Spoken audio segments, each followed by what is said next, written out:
Wait.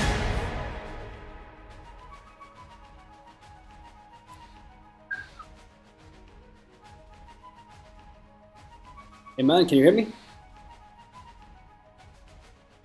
Yeah.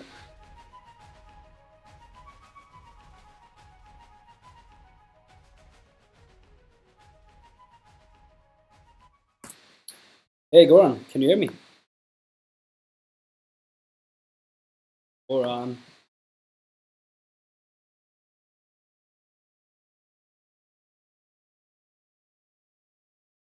Hey Goran. Hey, what's up? Can you hear me? I can hear you perfectly. Yeah, great.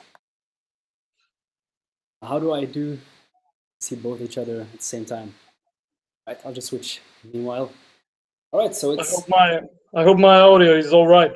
yeah, it sounds good to me. Let's see what the people are saying in the chat. Yeah. Let's see here. Is audio okay, guys?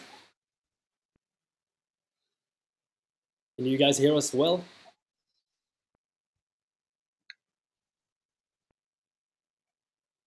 Just waiting for someone to say an okay, and then we can continue.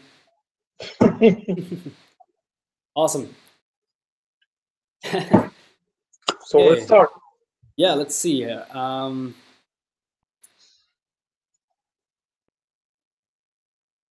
Little program first. Second, guys.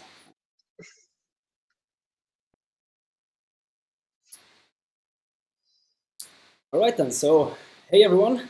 This is Walid Figali, co-founder of Evenant. Welcome to our very first episode of Beer with the Pros. And today we have with us the composer and producer Goran Dragaš.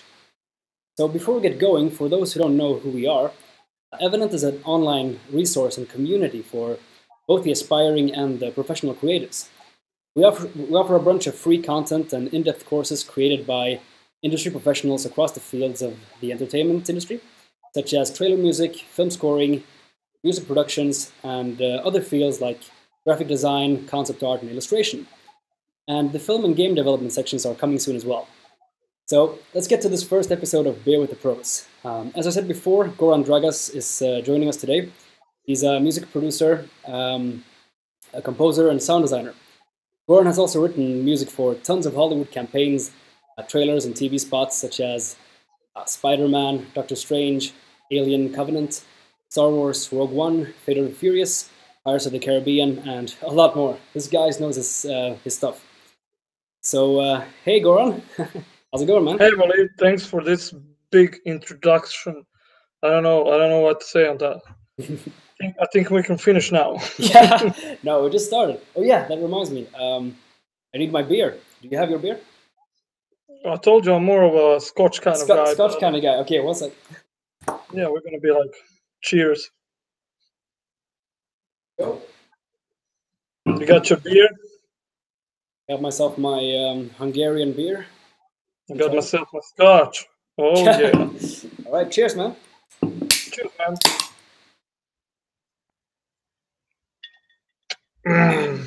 Yeah, this one is strong. Oh, damn it, it's gonna be a long interview. No, not really. I think we can do like maybe 1 hour or something, see what people have to say. Yeah. Let's go for it. So before everything, so how are you doing, man? It was quite a while since we last talked. Yeah, I've been like busy. That's a normal kind of thing. Doing a lot of albums, doing a lot of stuff, doing a lot of custom stuff and all that, but life is good. I can't really complain or something. Yeah. All right, cool. So have you working a lot lately on film music or any other thing maybe? Yeah, I've been working a lot for this year, but now I'm like kind of on a break or something, just like filling up my energy and stuff. But I just got some info about new albums, and I think this next year is gonna be a lot of hard work and a lot of new stuff, a lot of new. I can't say too much, but it's gonna be a real fun. That sounds really cool, man. Yeah. So before everything, let's hear you introduce yourself a little bit. Where were you born? what happened all the way until you got to where you are right now? Yeah, I was born like I'm like 27 years old, soon to be 28. So I was born in Croatia in a small eastern part, in a small town called Vukovar, and basically I've been living here for all my life. Hmm. And I moved a lot, but it was all around this kind of town. I started doing music since I was really really young. I played in some bands, and basically music is my life, man. Yeah. And I just started doing what I liked. I played, like I said, in some bands, and then I decided like, why not do some like movie music? I didn't know anything about trailers and stuff, and my first tracks were like total nonsense. Let's just put it that way. Yeah. But through years of like experience, I got a little bit better.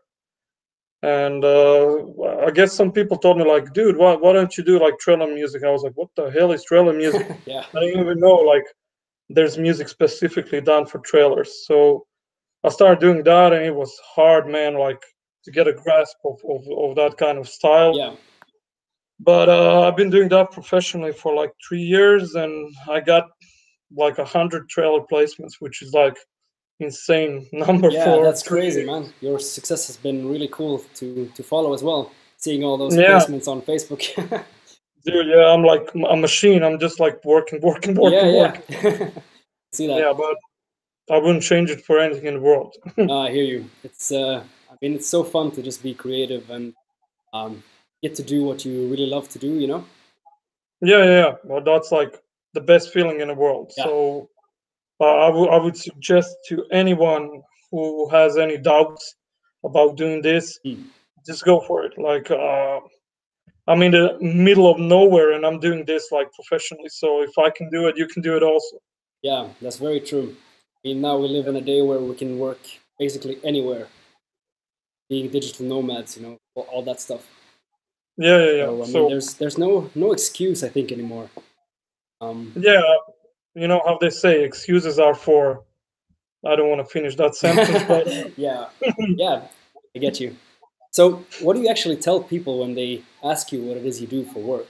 Like, how do they react when you tell them, especially since you live in Croatia, like on the border with yeah, Serbia, pretty much out in the middle of nowhere? Actually, Arn told me yeah, to ask this. So, what do you yeah, tell them? yeah. Well, it's really hard because when you uh, I live in a place where there's nothing like that. There's no like I know what like two movie composers Hmm. that are from Croatia, and that's like it. So when I say to people like, "Hey man, what you do for a living?" I'm like, "Yeah man, I'm like a movie composer." And they're like, "What? You're bullshitting me." I'm like, "No man, I do like trailers." And then there's a lot of questions and all that, and I just decided to never again appear in the public, so I don't have to explain myself all the time. Yeah, Yeah, all jokes aside, it's like it's really fun for people to hear that, exactly. and it's really unreal for me. Like sometimes I even cut myself, like, God damn, man, you're getting a lot of placements and stuff. Like 10 years ago, you wouldn't even thought of doing this. You didn't even know this exists and all that. Yeah. But I don't want to jinx it. Huh? Let it run its course. Yeah. So, do you work a lot, or like how do you balance work and the rest of your life? Yeah, I started working. When I started, it was like I was working like 10 hours a day. Hmm? Like it was insane because everything was new to me, and it was just like it was the greatest feeling in the world. And now, as I kind of got a little bit older and all that stuff, Yeah. and I'm kind of trying to balance my private life with work. And sometimes I succeed, sometimes I don't. But basically, you have to kind of realize this is your work, this is what you're doing, and you can't do it all the time, Yeah. because you're going to burn out. Definitely. I know that on my kind of course because I was working like crazy for 12 months, and something happened and I couldn't do a track in like 2 months or so, and I was like, what the? Yeah, because I was burned out. So you have to Yeah. kind of figure out the right balance between your private life and the work that you do. Yeah. Very true. So, like, do you ever get creative blocks? I mean, every composer or every creator gets them. Yeah, Do you usually get I them? was getting a lot of creative blocks when I started out. But as you kind of do this more and more, you kind of figure out how to avoid them or kind Yeah, of, go around them or something like that. right. Because the more you do what you do, the better you become at it. I think Hans Zimmer said, like, to become a master at your job, you have to spend 10,000 hours on it. And that's basically true. After 10,000 hours, I don't think there's going to be a lot of creative blocks and stuff like that. Yeah, But exactly. yeah, sometimes it happens with every new project. It's a blank project, and when you open your DAW or your sequencer, and when that blankness stares at you, you kind of becoming scared and all that stuff. Very true. But you just have to do it. And like I said, 5 minutes of bad work is better than 0 minutes of no work. Yeah, exactly. And also, you find a way to sort of automate your working process, because Exactly. you don't always have to be inspired. I mean, people always look for inspiration, and they always look for, they need the perfect idea to just get started. But I think by just starting is a great way to overcome these creative blocks, because you just like you said before, 10,000 hours. Like, once you've done so much work, you already know how you can proceed after that. So you don't really have to wait for inspiration. Yeah, that's true. If I waited for inspiration, I would never get one track finished. Because waiting for inspiration, it's like a muse that shows 1%, and 99 times you have to search for it. Very Oh true. man, that's actually a good quote. I should write that. Yeah, I'll write it down. Can I tattoo it? Yeah, sorry. Can I tattoo it? Oh yeah, I mean, okay, I'll let you do it. Awesome, thank you. So, I Yeah. mean, guys, everyone watching the stream, you guys can just write whatever you want in the comments and ask Goran anything you want. I mean, it's free for all here. Yeah, you can ask me anything. I'm like an open book here now. Yeah, open for the world to see. So I was thinking, actually, before we do that, let's listen to Goran Dragaš. By the way, am I saying that right? Goran Dragaš? Yeah, you're pretty close. It's pretty good. Okay, how do you say it? Goran Dragaš. Goran Dragaš. Yes, Awesome. that's perfect. Okay, cool. So yeah, I was thinking maybe listening to his music, and it was one track that licensed for Spider-Man. Let's see, up here. There we go. It's called "Fate of the World," published through Audio Machine, because Goran works with them. Yeah, Play this track. awesome.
Right, so that was that track. Man, really good stuff.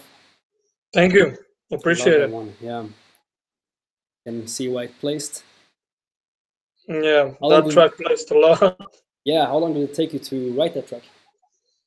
This one took me a lot of time. I think this one was the longest Yep. time wise track I ever did. And I remember like when I did it first time, we were audio machine like guys like Mara and Kevin and Paul. They were like, we're not sure about this track and all that. Yeah. And I was like, no, no, no, this one is gonna be good. And then I redid it and redid it and redid it, and like this one got placed in like 15 different trailers. I was like, Wow, yeah, that's really cool, man. yeah, thank you. By the way, talking about Audio Machine, Marco Vernaccia is asking, or Vernacchia, sorry if I'm pronouncing that wrong, is asking Yeah. how did Goran make that initial contact with Audio Machine, and how would he go about making contact with these high-end music production boutiques? Through reference, direct contact, email, etc. So how do you do that? Yeah, I was contacted directly by them. Most of these big companies, they have like A&R guys. Their main job is like to find the guys that are perfect for them. And it's like really really hard to get to work for one of those bigger libraries. But if you have the awesome tracks, like I always tell the people, awesome track, really good production, it will get placed. It will get you on the map, and you just have to do the best song you can possibly do, and that's it. Yeah, And there are a lot of people that are like disillusioned and all that because they're working for a year or so and they are not achieving results, or they're not getting accepted by agencies and all that. I mean, I had the same problem, but in mm, the end you just have to realize like, okay, if I hear the track that is on the trailer, like the newest trailers that are there, yeah, and if you hear it, and if your track is not good enough like that track, you're missing out, man. You have to work more on your craft and basically become better. And yeah, after a while, when you become better and better, trust me, someone will notice you and you will receive that email saying like, hey man, do you want to work with us? We heard your tracks and you're amazing. And then you probably jump around the room and say like, yeah, I made it. But yeah. basically you just have to work, create the best track you can do, and just like become expert at it. Exactly. Yeah. I mean, I hear that from a lot of people that I talk to in the industry, people who are successful like yourself. I mean, they all say just like, don't just like pump out a bunch of tracks that just sounds mediocre, because there's so much music out there that's mediocre. And they always say the same thing that you just said, that really work at your craft and make it the very best you can, and really try to um, excel at what it is you're trying to do. So I think that's really good advice.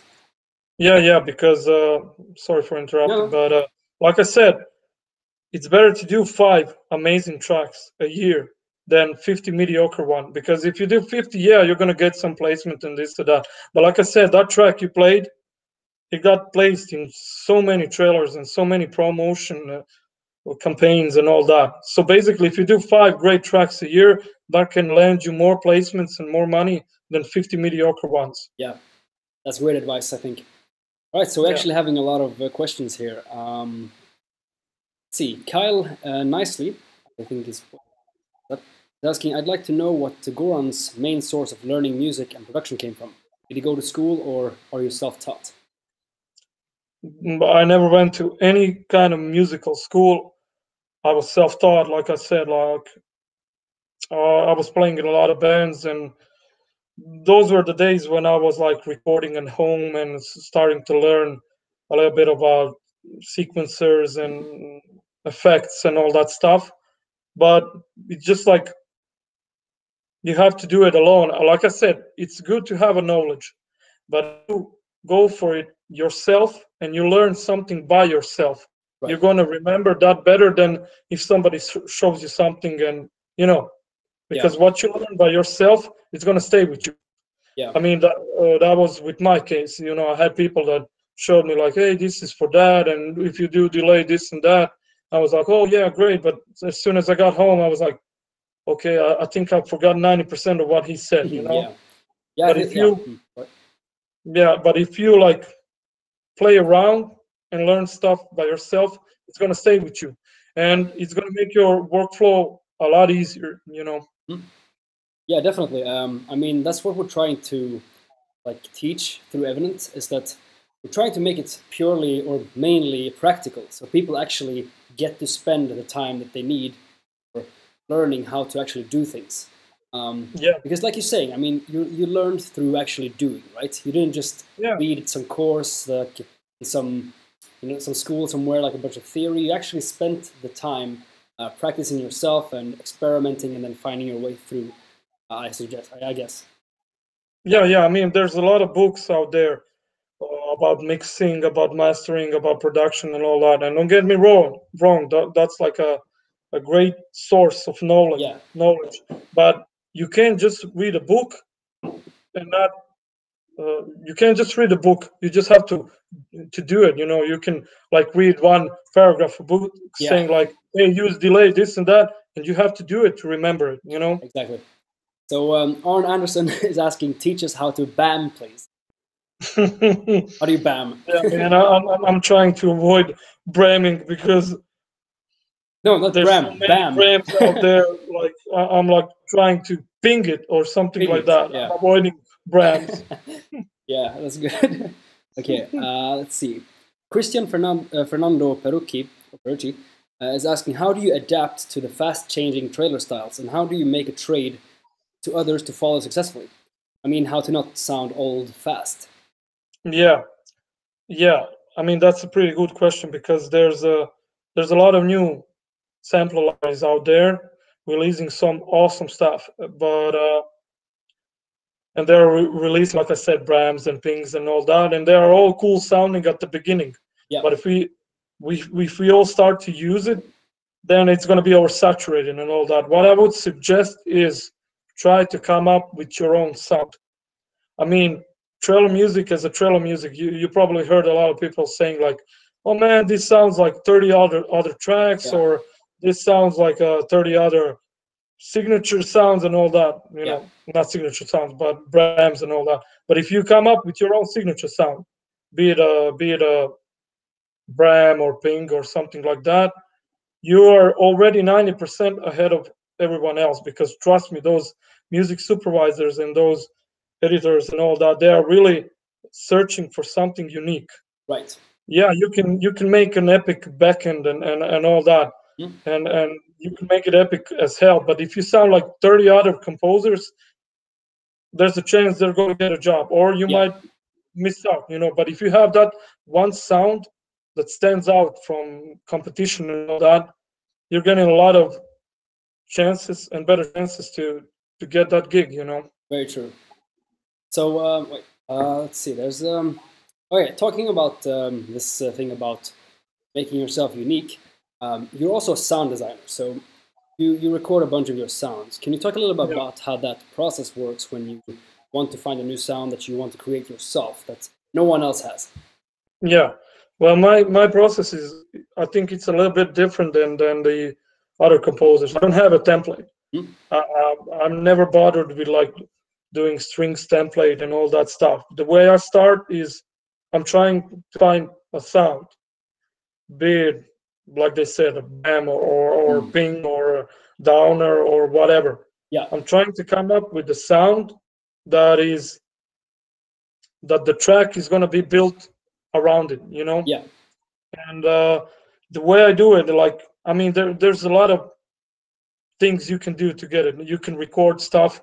Basically, I've heard people recording it on their phones, and with these new smartphones, basically they have a pretty clear sound, and they're basically doing it that way, which sounds insane to me, but they get placements, you know. Or you can record whatever, you know. yeah, I can spend time banging on my doors or on my whatever, and modulate a sound out of it. Or if you don't want to do it that way, you can, you know, there's so many synths and stuff you can do basically with synths new sounds. But yeah, if you're a beginner, my good advice would be take a sound from a sample library you bought and try to manipulate it. Try to make it sound like nothing that library is offering. Right. I don't know if I'm expressing myself correctly. correctly. I understand completely. Basically, just take the sounds that you think are cool, like from the beginning, but then just reshape them and manipulate them to. Yeah, you wouldn't believe how much EQ or distortion or anything that you add on that sound can change it. Yeah. Or even stutter or whatever. Yeah, exactly. There's so many ways. I mean, the greatest thing about this job is like it's so fun. It's so fun to manipulate sound. It's so fun to do crazy stuff you can't do anywhere else. Exactly. Yeah, and I love it. You get paid for it. I mean, yeah, greatest job in the world. Yeah, it is. So Lisa Hand is asking, what is a safe way to post my tracks online for others to listen to? Is there a way to protect them from being stolen? Well, actually, wherever I can answer that right now. Wherever you just post these tracks, like on SoundCloud or YouTube, you basically get a copyright. So you get the license directly from the site that you upload it to. So even if they steal it, you still have that your own copyright license from that platform that you uploaded it to. Yeah, and I can add also, there's a lot of people that don't know about it. You can actually earn money from YouTube. There are places like sites like adrev.com, I think it is. Yeah. Where you can like basically register a track, you get your own unique ID, and whenever that track is uploaded, you basically earn money from it. Yes, exactly. I remember first when I didn't know about that, and I had a few tracks up there, and they got like a few 100,000 views, and people started using them and stuff. And I'm like, wait, is there any money to earn from this? Like everyone sharing? And I did exactly what you said, like Adrev, and I got like 300 or 400 up to like sometimes $700-800 every month. Just like, man, that's a good pocket money, or even good money. Yeah. Yeah, it is definitely, and also it gives you more motivation to continue uploading more tracks. Yeah, there's no better feeling than getting paid for what you love to do. Exactly. So that's a good thing. I think everyone should go to. I mean, I'm not promoting them. I'm signed with them. Go there and check it out. Yeah. I mean, there's nothing to lose. You can only gain. Yeah, exactly. So let's see. Sam Ortega is asking, what libraries do you use for drums and impacts or hits? Tell us about your process composing and mixing. Oh, start with the libraries. There's a lot of stuff to be. Yeah. Like, let's first answer for impacts and all that stuff. Yeah. What I tend to use, if I'm using impacts, there's a great company out there called. Yeah, I'm gonna say that later. Okay. What I tend to use is like I try to create my own impacts, because then you're standing out from the crowd. Because I've had so many placements where I did a track and it was sound design track, and they use like just like 2 or 3 impacts. I think you already got that wallet also, where they use boom or impacts that you created. Yeah. And you get stuff like $2,000 from just one hit that you spent like 10 minutes on it or something like that. Yeah. So it's always a good thing to do it yourself. But if you're like if there's a tight deadline, which is like common thing here in trailer music, you can always check out libraries like Audio Imperia. I use a lot of stuff from them, and they are so easy to manipulate, and they're the coolest guys ever, because they basically, whatever they do, it's like 100% for trailers. Yeah, I love Audio Imperia because the owner, Jan Höglund, he really listens to what we composers have to say. He listens to what we want. Like most composers don't want all this complex, crazy stuff. They actually want more like just simple but powerful, and they've been able to do that. So I really that's what they deliver, and they're so easy to manipulate and all that. Exactly. Adding a little bit of distortion, EQing them, you can make from a massive impact, you can make a boom or something like that. And if you just do that, that's your own sound. You're already standing out from the competition. Exactly. Yeah. I mean, you're gonna hear a lot from me about creating your own sound, so get used to it. Just create your but that's own awesome, dude. The thing is that we're actually right now developing a course with Karel Psora. He's making a really nice course for us. It's going to be basically sound design. You can learn how to start recording your own sounds and manipulating them and making more like trailer effects sounds yourself. You don't have to just go through presets. Yeah, and that's definitely a good thing to start with, Yeah, because sound design is so much fun, guys. I yeah, mean, it's so much fun. it's really fun. I love it too. I'm not Yeah, super good at it, but every time I've like played around with my own recordings and whatever, I'm always so surprised by the result. It sounds so good. yeah, yeah, and I believe you because I've heard some of your stuff, and I was like, God damn, I need to step up my game. Thanks, man. But I'm Yeah, not anywhere near you, dude. yeah. So let's see if anyone else has asked any more cool. Guys, don't be afraid to just write whatever you want. Yeah, So we're here to help. yeah, exactly. Just quick answering here. Cam asked, when does the sound design course come out? Basically, we're just working on it right now. We've come pretty far away, and it's gonna be a really cool course. But hopefully this year, we're gonna see if we can make it. But until then, just stay tuned for any news on that. Let's see. Maybe I can just ask you. Oh yeah, right. So they asked you before about your mixing Oh process, like composing and stuff. So we talk a bit about that. yeah. Sorry. Yeah, it's fine. I mean, when I started out, and that's when where a lot of people are contacting me saying like, "Oh man, I started out, my mix that sounds like total craziness and all that," and then I'm like, "Send me a track, I can hear it," and then I hear it, and I'm like, "Dude, my tracks that I did at the beginning sounds 100 times worse than yours," Yeah, because mixing you can never say like, "Okay, I learned it, I yeah, know what to do, I know." What I would suggest is learn a lot about EQing, because you wouldn't believe how much you can uh, you can clear up your mixes just by doing EQing. I remember when I just started out with Audio Machine, and I sent them a few tracks, and they're like, "Yeah, man, those are amazing tracks, but your mixes are like so muddy and all that stuff." Because I didn't. When you do a 300 track, that's a lot of mixing to do. To mm. do, Mm. and that's just a natural process. Somebody can do a 50 tracks, uh, 50 instrument track, and their mix is going to be perfect. I'm one of the guys that just keeps adding and adding and Yeah, adding and adding and complicating and doing some crazy stuff because I just love adding stuff, and that comes back and bite me in the ass. But like I said, when you spend time learning and doing tracks and doing sound design and working, yeah, you can become proficient and learn, okay, this works well with this blends well with this one and all that. But EQing, that's the main principle of everything. right. And I know it sounds scary and I know it sounds crazy and all that, but EQing is your best friend, and reverb is your best friend also, and Right. learn about that stuff, learn about delay, learn about reverb, learn about EQ. Just by learning those three stuff, that's 80% of everything. I Yeah, mean, not 80, but pretty close number. yeah. So I I would totally agree. suggest just like learn those three stuff, because this is orchestral kind of music, and you're way off like to do a better tracks. And also use your ears, have a reference tracks.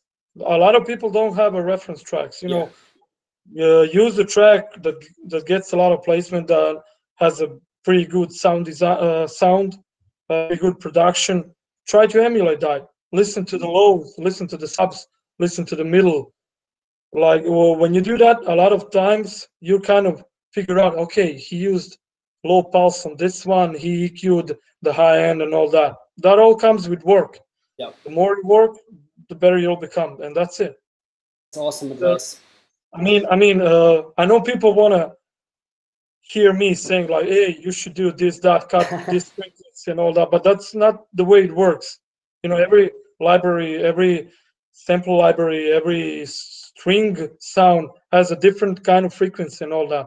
You Yeah, should learn that, yeah, and when you definitely. learn that, you kind of figure out what blends in with what, and then you're gonna start having clearer mixes. Because a lot of people are asking me like, "Man, how do I master? How is this thing with mastering?" You can't make a good mastering out of the bad mix.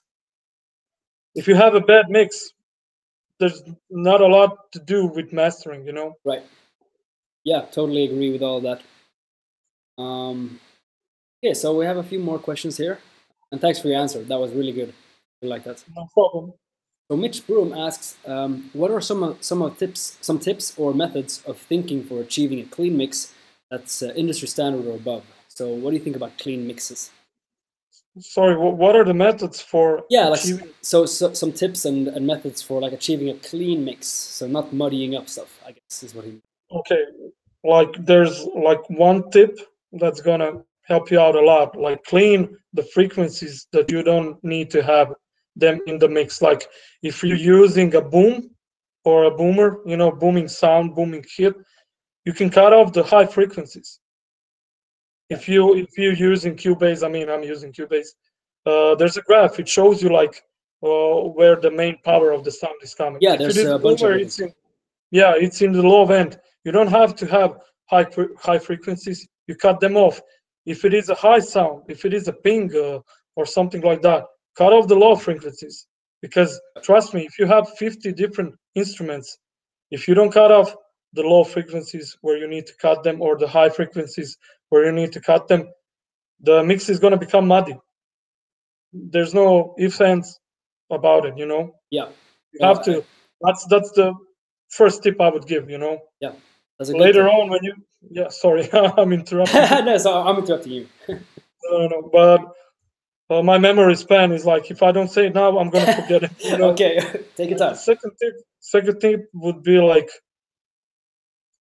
don't try to add so many plugins in your mixes. You know, don't try to add.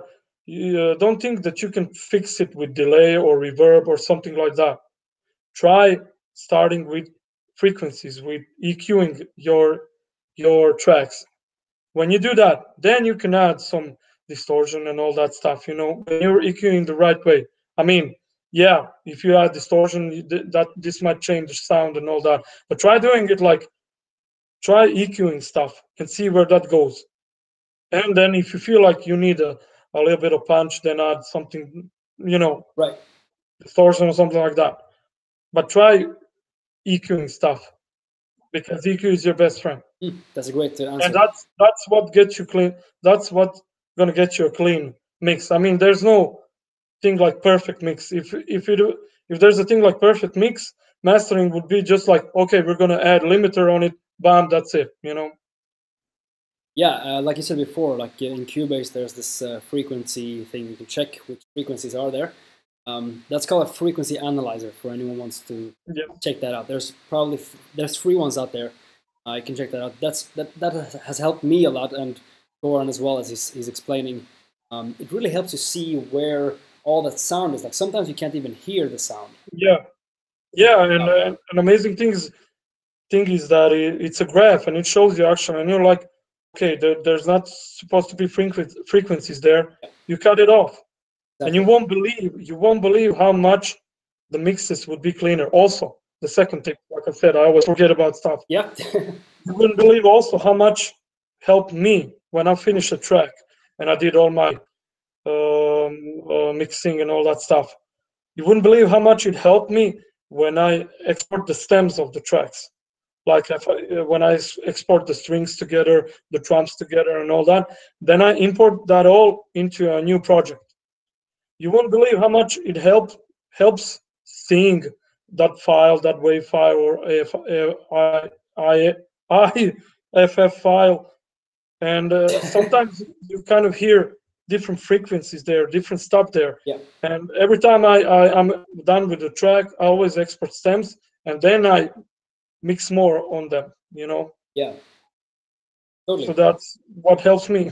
Yeah, it helped me too when I started like making trailer music. And they always said stem it, do a lot of stems. Yeah. And I did that, and then like, wait, you can actually do a lot better mixes. Yeah.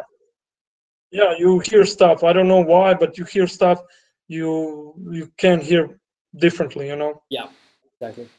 Let's see here. We have quite a few stuff here. So Samarth Belur is asking, how do you keep things fresh and new but still stick to the many criteria that trailer tracks are subjected to. How do you stand out from the rest of the trailer music out there? How do I keep my things fresh? Yeah, like I'll show you how. I'm gonna show you how. This thing right here, the scotch, it helps you a lot. cheers. Cheers, man. No, all jokes aside, yeah, this kind of business is always evolving. Like if you remember, there was a thing that like some years ago there was a dubstep, which thank God that ended up because that I mean I don't have anything against dubstep, but dubsteps in trailer, that's a whole other thing. Yeah. It's always evolving. It's always evolving. But what I do to keep my tracks fresh is I watch a lot of trailers. That's basically it because with the new trailers you can hear new stuff. What's in, what's not. But that's also a double sword because most of the trailers you hear campaign for them is like 6 months, even 6 months before they're like released to public. Yeah. But it's a good thing to hear like okay, what's in now. Because right now I mean like for 2 years already sound design is pretty hot, thank God for that. Yeah. I hope it lasts for 2 more years at least. Yeah, it probably But does. I mean, sound design is so like unique nowadays. So many things. So yeah, but and now it's like those vocal tracks and cover of the songs from the yeah, 70s. I mean, it's evolving business, and that's a lot of fun, man, because it always keep it always pushes you to do more stuff, to do more crazy sounds, to kind of keep up with the demand. Right now, what's also really hot is like the smaller kind of stuff. We had a saying where whenever you do a track, they always say to like make it bigger, make it louder, and all that stuff. Right now, they're saying like make it smaller, make it more emotional, make it more like drastically. It's drastically different than yes, before. You have to watch a lot of trailers. You have to listen to a lot of music yeah, because there are so many people now, even younger people than me. I mean, I'm here for 3 or 4 years, yeah, but there are even younger people than me that are doing some insane tracks where I listen to them and I'm like, holy hell, how the hell did he do that? yeah, But it keeps pushing, but it pushes you to do a better track. You know, like I said, what better thing to do is than to hear a track that got like 10 or 15 placements, yeah, and then you hear like, okay, there's something with this track that goes really really well with music supervisors. yeah. I'm gonna do something like that. Like, don't emulate it, but that's a good thing to hear what's in now. So you basically like to analyze trailers and watch what's hot now, I guess, and then try to figure out what's Yeah, hot.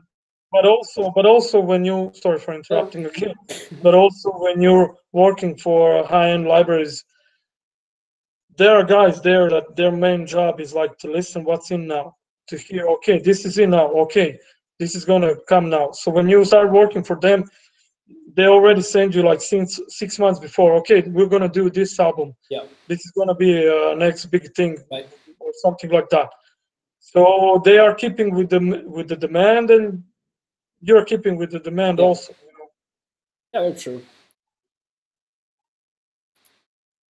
So, see, Damir Agovic is asking, how do you layer percussion? Do you have one main library, and just put few others beneath it on lower levels, or you layer few libraries at the same level? Not sure what he means exactly with levels, but Yeah, I think I get it. I know. okay, We already talked sometime over Facebook. Yeah, okay, what you got to do is like, I mean, what you got to do. What I'm doing is I come up with a rhythm, and because trailer music is like, I mean, we can talk sound design is in and all that is in, but I don't think orchestral music is ever gonna go away. It kind of stays back, but then it comes again and all that. What I do is I layer insane amounts of sample libraries, sample drums, and all that. And I think I have like 10 or 15 different instruments per track. I mean, it depends. If it is an epic track, I'm gonna have that much. But the thing I use, which I didn't hear a lot of people do, is like you have your drum track. You layered it with Damage, you layered it with Audio Imperial stuff, you layered it with Symphonia. I don't know what the newest libraries are, but what I tend to do is like I use impacts. Like let's just say I think that Joshua Crispin released some free impacts out there, so you should check it out. I think I can't even pronounce Generidin, something like that. Generidine. Yeah, Generidine. Sorry, but I use, let's say I have my sample on my drum track. I have some rhythm and all that. I try and I tend to accentuate the drums with impacts. Let's just say if the drums go like ba ba ba ba ba ba ba ba ba ba ba ba ba ba, what I'm gonna do is like I'm gonna do impacts on to accentuate, like if I'm gonna accentuate like bam bam bam bam bam bam bam bam bam bam bam bam, you know, that creates different kind of layers of the drums, right. And you wouldn't believe you can like use just 5-track instruments and layer it with impacts and low hits and all that. That will drastically add power to your drums, right. Even without compression and all that. And there's also a cool little thing by Heaviosity. They released a Punish. I think it's called Punish or something like that. Punish knob. You just do that, grab that, put it on your drums. Yeah. That's it. You don't even have to add anything else. Yeah, it's actually exists in the Heaviosity's Damage already. This Punish knob. Yeah. But it just makes this is especially for guitars, drums, and all that. It's an amazing thing. I can't even recommend it. Right. I recommend it highly. You know? So that's like the one plugin that you would say is your secret plugin. Or for your drums, you just have to have that. It has saturation, it has compressor on it, EQ even. There's something about it just makes your drums explode. You know. Yeah, totally. So go and grab it. I hope Heaviosity is going to pay me something for saying their plugin there. Yeah. So yeah, they're not going to pay me anything, but go grab it. Yeah. So Leon Willett is asking, do you think oboes will ever make a comeback? Oboes? Yeah. Man, I don't even know if the oboes were the thing, you know. Yeah, apparently. If the oboes ever come back, I think I'm screwed because I don't have any oboe library out there. Yeah. So do you do any like have you done any live orchestra, or is everything done by yourself? Yeah, I've had some live. I think we did drum tracks with Audio Machine. We recorded some of them live. But I mean, we all want to record live. Let's face the truth, you know. Of course. But sometimes it depends on budget. Sometimes it depends on, a lot of things. But there's no better feeling than recording your stuff live. Totally. You can emulate orchestra with your virtual instruments, but you can never emulate a human hand touching that bow and string. There's nothing like it. Very true. I forgot what the question was. No, I think we talked about oboes, but let's continue. If you can record oboe live, do it. Yeah. Let's see. Arne Anderson, I guess, is asking, these days with all your albums and projects, do you have any structure in your workday to balance work and rest, or just play it by ear? By balance what? Do you have any? So today, with all your albums and projects, do you have any structure in your workday to balance work and rest? Like how do you balance basically just resting and working a lot with all these deadlines and? Yeah. Well, like I said, I had some insane schedule when I started out, like 10 hours a day. I mean, if it's good for you, you do it. But right now, I don't think I can do 10 hours. Yeah. I mean, if I have to, I'm going to do it. But like I said before, I think I already said, like, you have to have a good amount of time to work and a good amount of time to rest, because you can't work all the time. You're going to burn out. Yep. That happened to me. Like I said, I couldn't work for 2 months. I tried, but there was something that was stopping me. And when I decided, okay, I'm gonna rest, I'm gonna travel or do something and fill up my batteries, I came back, I did a track like that, you know? Yeah. It's really important to balance your work. And Yeah. everyone is gonna tell you that, like, yeah, you can there's a high demand for albums, there's a high demand for tracks. But sometimes you have to realize, okay, I did 2 albums, 3, 15 albums. I'm gonna have to pass this one because I have to rest. Yeah. Do this for years, you're gonna go like, phew. Yeah, I think it's kind of hard for especially new composers when they get these requests like, hey, can you write for us? And they're so excited to write that it might get a lot of work in the end, which I think is good. I think it's better to have like more options than having not options. But I guess most composers kind of overwork themselves when they get a lot of work and recognition. Yeah, and that's also can be a double-edged sword. Like I said, like you can work and get a lot of placement, but what's gonna happen when you work a lot and there's not a lot of placements? You're gonna become disillusioned and all that. So you have to balance your private life with your work. Exactly. There's a time in your life when it's gonna come like, okay, am I doing this for hobby Yeah. or am I doing this for work? If you're doing this for work, then treat it like work. You don't have to spend 15 hours doing it, And like I said, when you do it more and more, the stuff that took you 15 hours to do, you're going to do it in 7 hours, Yeah. 5, 3. Really The goes more ahead. you work, the more proficient you're going to become. Very true. Yeah. All right, so Sean Bridle is asking, how do you fight the restrictions of creative license freedom with trailer music?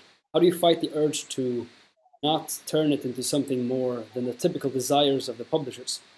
Yeah. Well, whoever asked that question, that was a good one. Yeah. I mean, Sean Bridle. it's hard. It's hard because trailer music is like a box. It has to have some kind of elements in it. It has to have a beginning, a middle, or the end, or something like that. I mean, that was before. I mean, right now, when you look at it, there are so many trailers. Like I said, less is more now, or something like that. Yeah. But like I said, it's a box, and you have to have. There are some restrictions out there. If you're doing orchestral music, it has to be epic. It has to be big and all that, and it has to have a beginning or a bridge or third act or a fourth act and all that. But what you want to do is you have to come up with something that is new. And that's easier said than done. I understand that.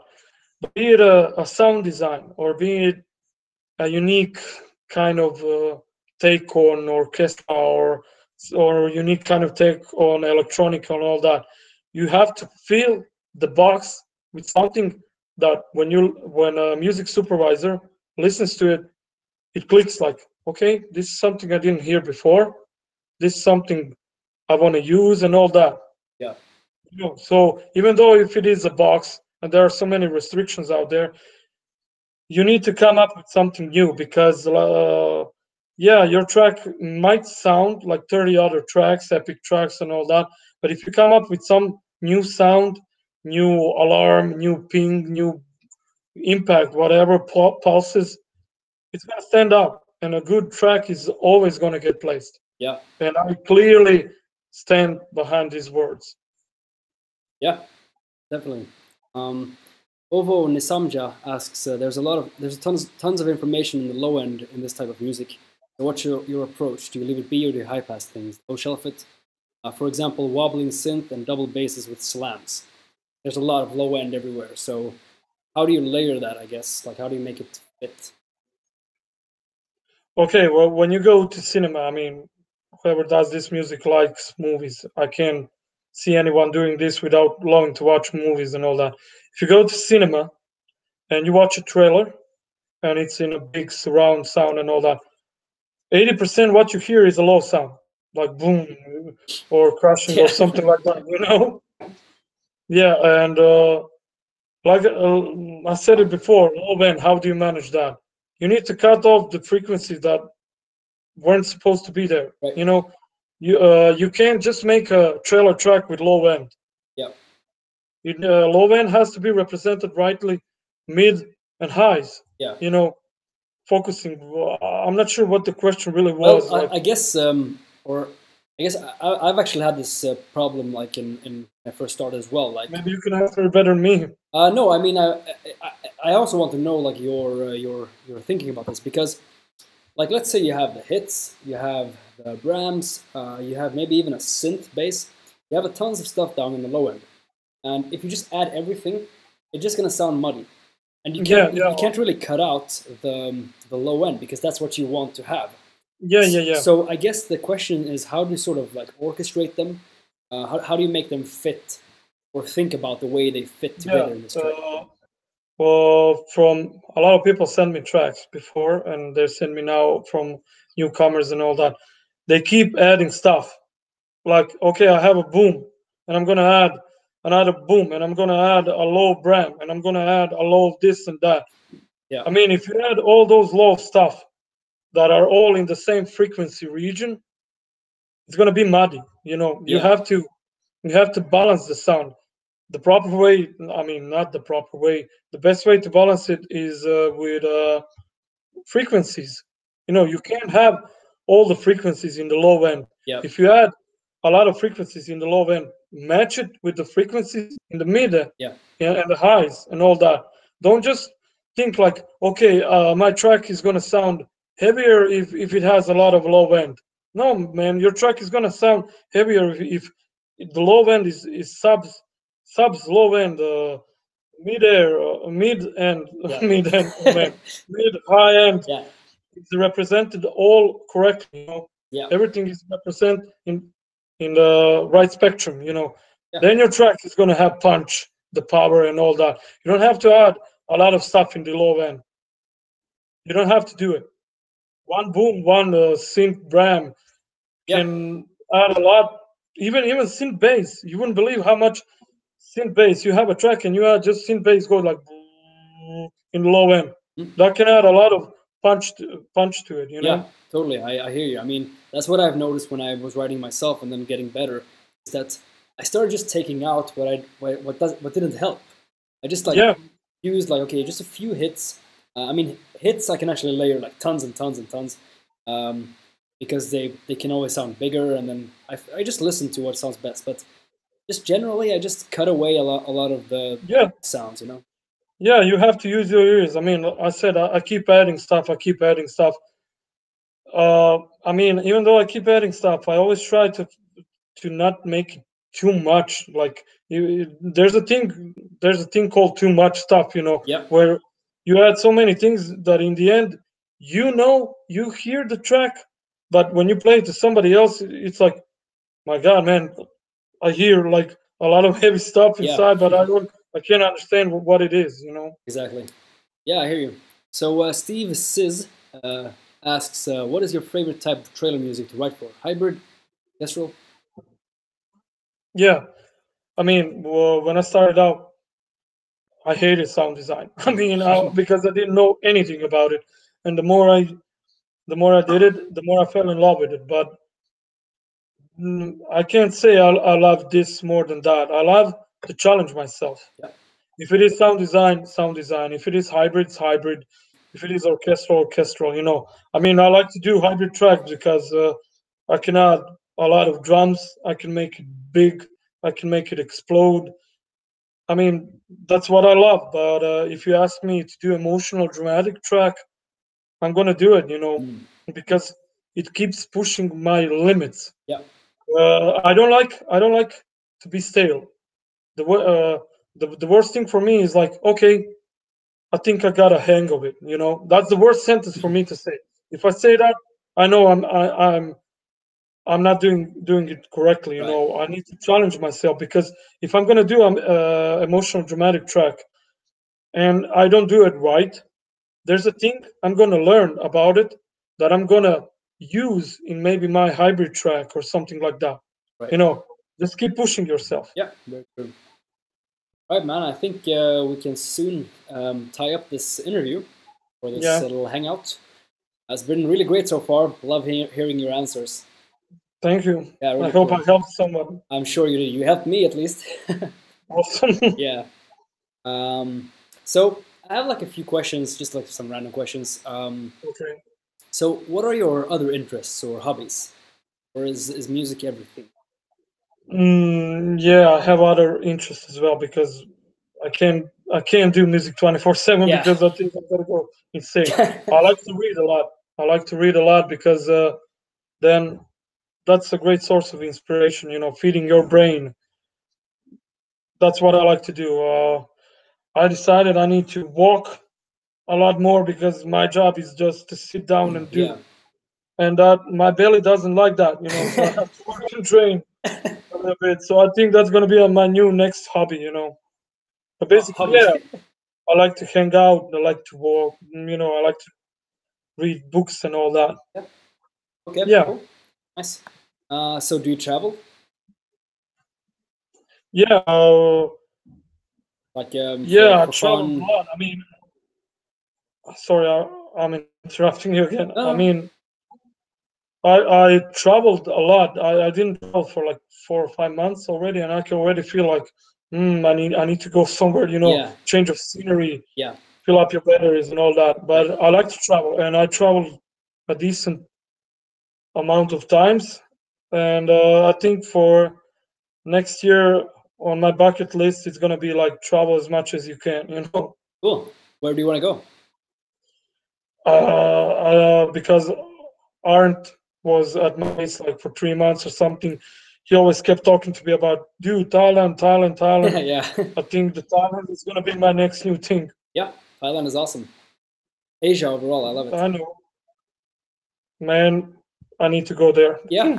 Just go. It's free. Not free. It's cheap. Yeah, So awesome, even better. yeah. So another question here. If you had the chance to time travel, where would you go? Oh man, where would I go? Yeah. You can come back. Uh, yeah. I think I would go time travel, man. Oh, this question caught me off guard. I would like to see. Oh man, does it have to be a like specific time or like period of time? just like any time. Time travel.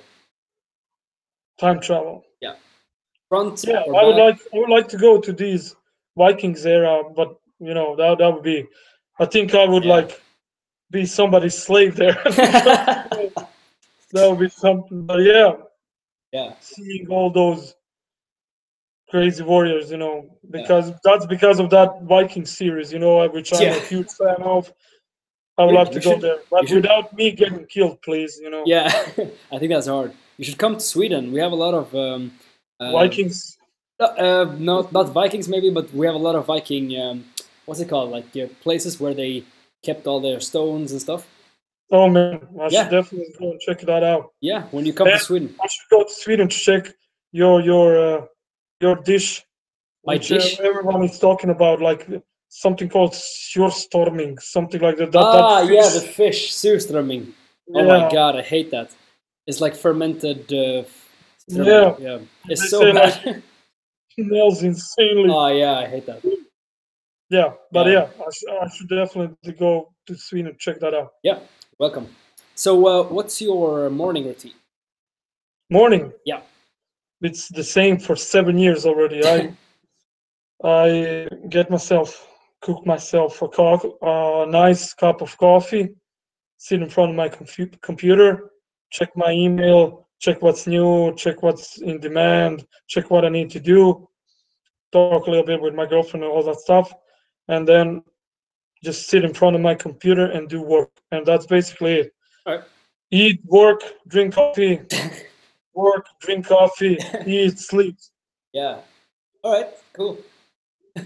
So, what's the weirdest or craziest work experience that you've ever had?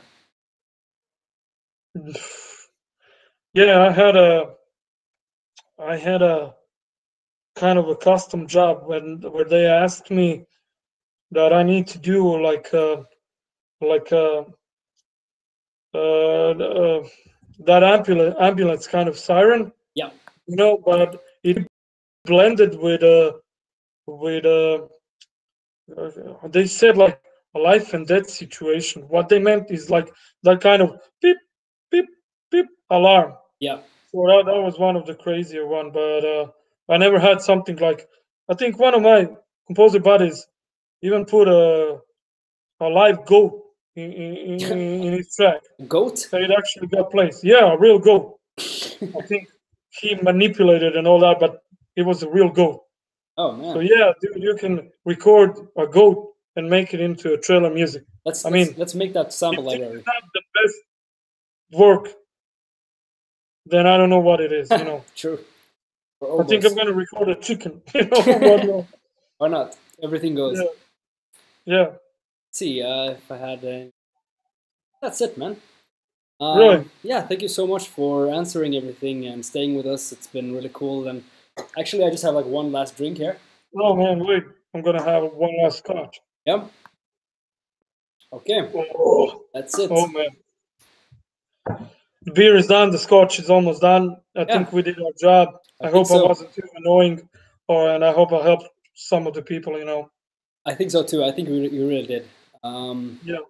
There were a lot of questions. Sorry. Yeah. There were a lot of questions. If you have any questions, you can just type my name on a Facebook. You can add me, and I'll help if I know how to help. That's cool. So if you guys want to check out Goran's music, you can just go to soundcloud.com/Goran-Dragaš, and you can listen there. Is there any else we want to send? I mean, SoundCloud is the best place for the newer tracks and all that, because some of them I can upload, some of them I can't, but the SoundCloud is the best kind of thing. I had a YouTube channel, but I somehow forgot a password for it, and I'm a lazy guy, so yeah, I'm gonna have to figure that out. But SoundCloud is the best kind of thing, and also you can check out my Facebook page. If you like my music, leave some like or something like that. Cool. What's the link to that? I don't know. Okay, just search Goran Dragaš. Yeah, just type Goran Dragaš in a search on a Facebook. You're gonna find me. Great. All right. Thank you so much, Goran. Let's thank keep you, in touch for having me, and bye, guys. Right. Okay. Let's see. All right, guys. So thank you so much for staying here. I hope you guys learned something cool. If you have any more questions for Goran, like he said, you can just ask him then later. Otherwise, you can just post them in the group, and maybe he'll answer there. So this was the first episode of Beer with the Pros. I really liked it. We're gonna do more of these with more industry professionals. So stay tuned for next time. All right, guys. See ya.